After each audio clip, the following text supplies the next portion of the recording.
على الراديو، راديو دوجما 3.10. باسم الآب والابن والروح القدس إله واحد أمين. صباح الخير أحبائي. الحلقة رقم 12 من كلمة وملعبكاني في رسالة كورنثوس الإصحاح 4 الآية 12 بيقول: ونتعب عاملين بأيدينا. بولس الرسول بيقول: ونتعب عاملين بأيدينا، نشتم فنبارك، نضطهد فنحتمل.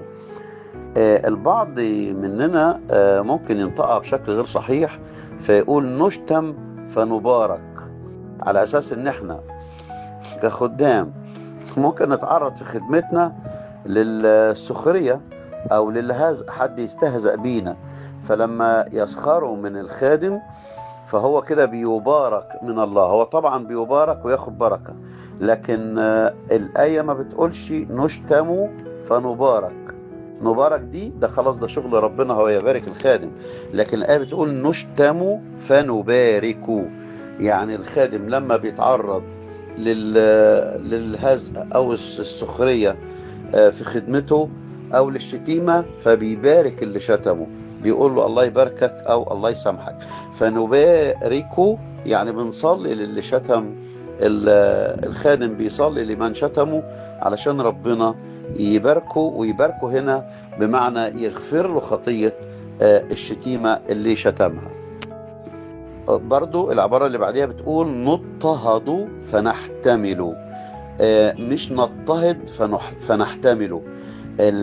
النطق الصح نضطهد، احنا اللي نضطهد او الخدام يضطهدوا، فبيقدموا احتمال هذا الاضطهاد من اجل الكرازة ومن اجل الخدمة باسم ربنا يسوع المسيح. والاصل في الكلمة نحتمل معناها سائلين الخير لمن يضطهدنا. يبقى النطق الصح نشتم فنبارك، نضطهد فنحتمل. وليه الخادم يعمل كده؟ الحقيقة في إنجيل متى الإصحاح 5 الآية 44 بيقول: وأما أنا فأقول لكم أحبوا أعدائكم، باركوا لعينيكم. يعني اللي بيلعن الخادم، هو الخادم كمان بيقابل هذه اللعنة بالبركة. باركوا لعينيكم، أحسنوا إلى مبغضيكم، وصلوا لأجل الذين يسيئون إليكم ويطردونكم. إيه الهدف من كل هذه المعوقات والأتعاب اللي بيقابلها الخادم في خدمته؟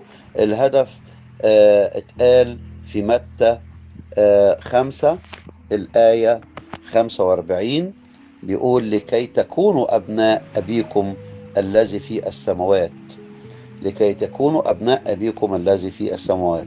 يبقى احنا الخدام يحبوا أعدائهم، بيباركوا الذين يلعنوهم، ويحسنوا لمن يبغضوهم، ويصلوا كمان لأجل الذين يسيئون إليهم ويطردونهم. والهدف نكون أبناء لأبينا الذي في السماوات. وأي شرف للخادم أنه يكون ابن حقيقي لربنا يسوع المسيح. يبقى النطق الصح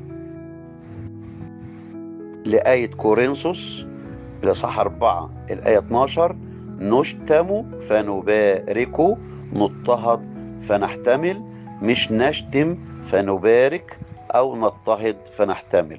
نشتم فنبارك، نضطهد فنحتمل. كلمة وكانت ملعبكاني، لكن لما نطقتها صح وفهمتها صح ما بقتش ملعبكاني. على الراديو، راديو دوجما 3.10.